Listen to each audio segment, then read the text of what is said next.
Dear angels, what do we need to know about Shahir Sheikh and Riya Sharma? What do we need to know about their present situation?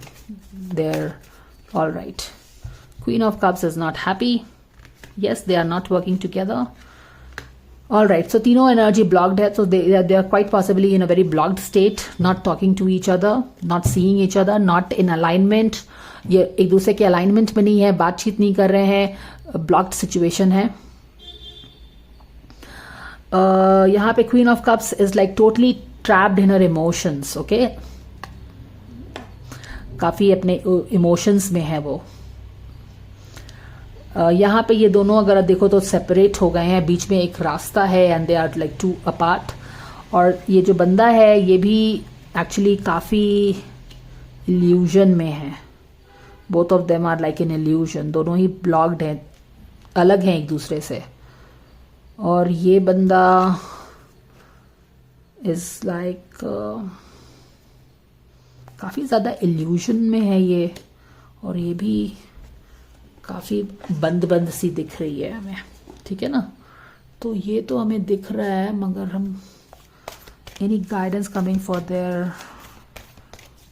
Them Shaheer and Riya Sharma.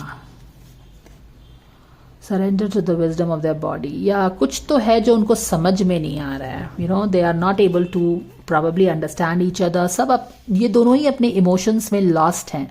ये तो काफ़ी confused है. शायद बहुत सारी चीज़ इसके दिमाग में चल रही है, बहुत सारी चीज़ों पे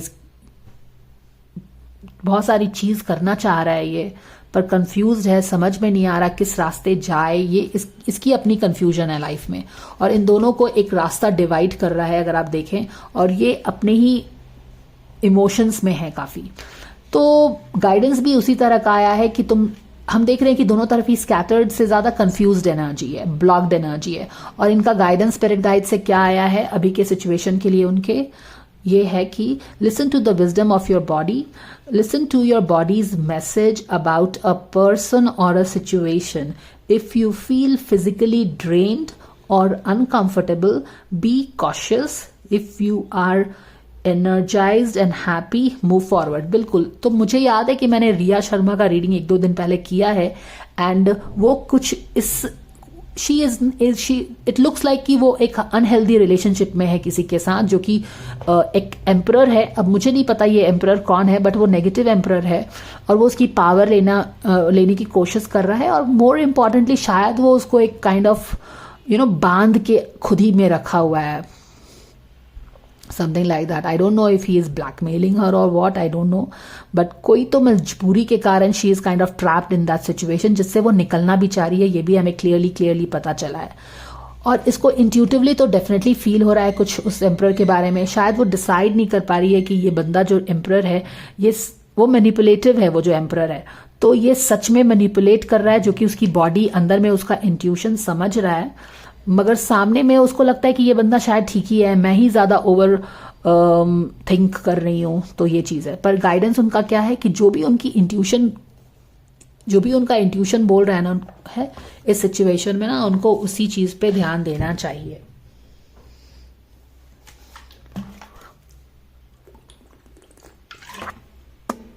excuse me guys. So all right, तो ये तो उनका प्रेजेंट सिचुएशन है. You want to know if they will work together or not, right? तो चलिए हम वो देखते हैं.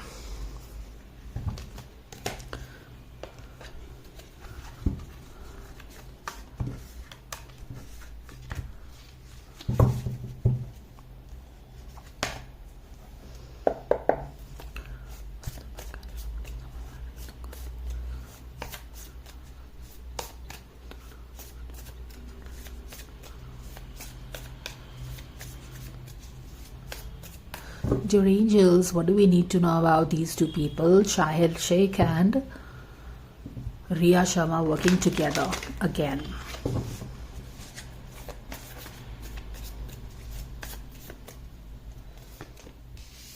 She is walking away from something.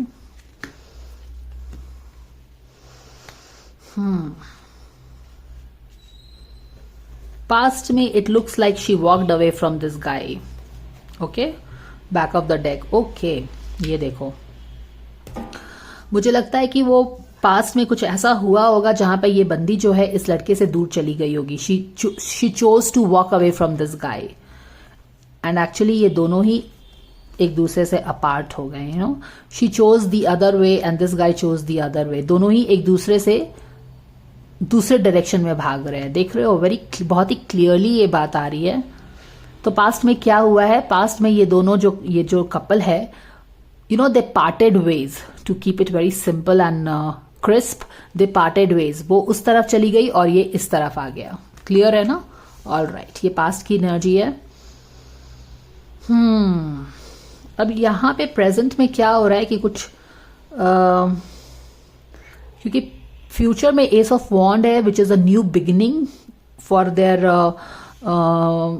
Energy और and related to question as well. तो हमने पूछा है कि क्या वो एक दूसरे के साथ फ्यूचर में काम करेंगे.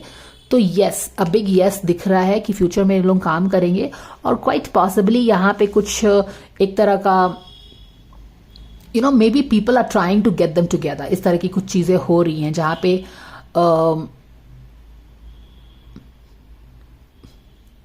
वो मिल सकते हैं. 4 ऑफ वॉन्ड्स का कार्ड है, इट्स अ सेलिब्रेशन कार्ड. तो हो सकता है कि वो ऐसे कोई गैदरिंग में मिले या कॉमन फ्रेंड के साथ मिले या कुछ इस तरह का कॉमन प्रोजेक्ट है जहां पे दोनों प्रेजेंट हों और वहां पे कुछ बात बनना स्टार्ट हो जाए. एक जो अभी टोटली नो कॉन्टैक्ट सिचुएशन में है ये लोग या बात नहीं कर रहे हैं एक दूसरे से, तो सिचुएशन थोड़ा सा पैसिफाई होना स्टार्ट होगा, रेमेडी के साइड में बढ़ेगा. एंड देन यहाँ पे तो बिल्कुल पॉजिटिव हो गया है. तो सिचुएशन से तो यही लग रहा है कि दे विल वर्क टुगेदर. पर यहाँ पे 4 ऑफ वॉन्ड्स है एंड वी विल सी कि 4 ऑफ वॉन्ड्स स्ट्रेस हो सकता है किसी को, किसी चीज का. 4 ऑफ वॉन्ड्स को हम थोड़ा अच्छे से समझने की कोशिश करेंगे स्पिरिट गाइड से.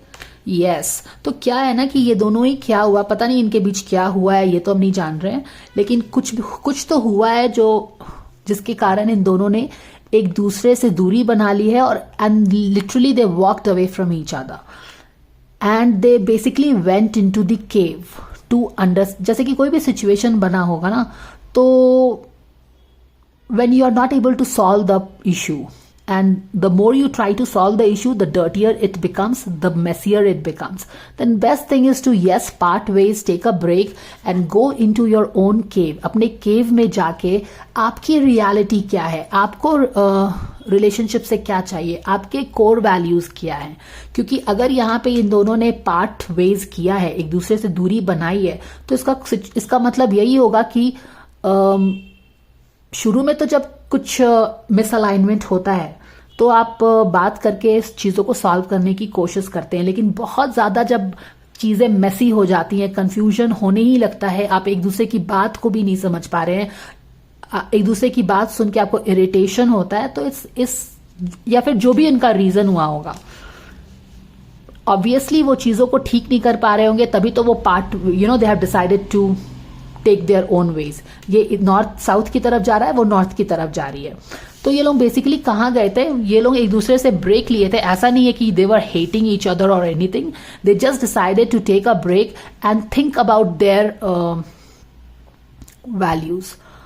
उनको क्या चाहिए रिलेशनशिप में, उनको लाइफ में क्या चाहिए, उनको करियर में क्या चाहिए, उनके एम्बिशंस क्या है, इन सारी चीजों पे एक रिफ्लेक्शन करने के लिए वो लोग गए हुए थे. और शायद यहाँ पे जो वो लोग आ रहे हैं वापस, ये लोग जो कपल आ रहे हैं वापस, तो ये अपना विचार विमर्श करके, बेसिकली थोड़ा सा इनर वर्क करके, चिंतन मनन करके, रिफ्लेक्शन करके, इंट्रोस्पेक्शन करके आ रहा है अपने केव से.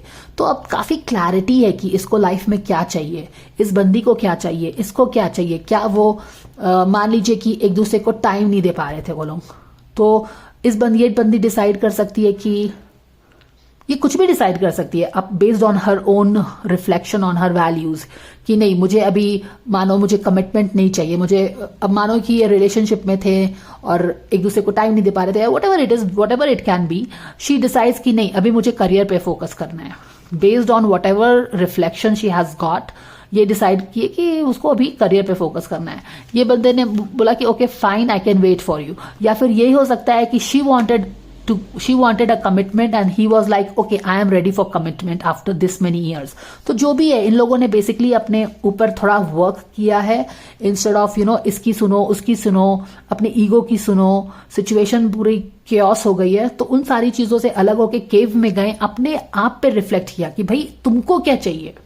अभी मैंने चैनल मैसेज में भी आपको यही बताया कि आप दूसरों की बातों को सुन के कंफ्यूज होते रहते हो, ये टैरो रीडर ने ये बोला है, वो टैरो रीडर ने ये बोला है, तो आप ऐसे अगर लाइफ में चलोगे तो हमेशा कंफ्यूज ही रहोगे। तो अपने अंदर आपका अंतरात्मा क्या बोलता है ना, आप उसके पीछे जाइए। Excuse me, okay. तो ये जो केव में गए हैं, अब ये केव से बाहर आ रहे हैं, यानी कि अपने जो एक आइसोलेशन था ना उससे बाहर आ रहे हैं, डेफिनेटली बाहर आ रहे हैं। तो ये जो ओवर थिंकिंग हो रही थी, चिंता हो रही थी, स्ट्रेस बन रहा था, वो ये जो काले बादल है या फिर ये जो डार्कनेस है काफी हद तक छट गया है, और उसमें रिफ्लेक्शन का रोशनी है, insight है, and they have also connected with their inner being. Every time we go away from the light, away from our inner light, that is the time when we feel surrounded by the darkness. जब आप अपने truth से, अपनी आप जो हो, your authenticity, अपने core values, इन सारी चीजों से जब आप दूर जाते हो, दूसरों को खुश करने के लिए, पीपल प्लीजिंग करने के लिए, अपने कोर वैल्यूज से सैक्रिफाइस करते हो, that is when you have all the problems in life. और शायद इसीलिए उन लोगों ने सोचा कि let's take a break, let's decide what we want in our life, let's get our self sorted. जब आप खुद सॉर्टेड नहीं है तो आप अपनी रिलेशनशिप को कैसे सॉर्ट आउट कर पाओगे? That is very important thing. तो एनीवेज ये सारा जो चीज बताया, उसके बाद क्या हुआ है कि क्लैरिटी तो डेफिनेटली आई है, और अब ये दोनों जो एक दूसरे से उन्होंने अपनी they parted ways, they went away from each other, और rather they choose to go away from each other, create a conscious distance in the relationship. अब ये लोग अपने केव से वापस आ रहे हैं। केव से वापस आ रहे हैं तो यस, थोड़ी सी पार्टी शार्टी होगी, कोई कॉमन फ्रेंड के यहाँ मुलाकात होगी, this could be in something in the process, not really happening but yes on the process. Common friends होंगे उनके, वहां पे मिलेंगे, और फिर वहां पे एक न्यू एनर्जी इनके लाइफ में, करियर में आएगी, जहां पे ये लोग शायद एक दूसरे के साथ काम करने का भी एक बहुत ही स्ट्रॉन्ग चांसेस बन रहा है। Maybe they meet at some gathering, some party, और वहां पे उनको कोई प्रोजेक्ट मिले and things start working out for them, ऐसा लग रहा है। Yes, okay, so they might accept, looks like that. Alright, so I hope this guidance on whether they are going to work together, Shahir Sheikh and Riya Sharma, is clear for you people. Okay, all right. So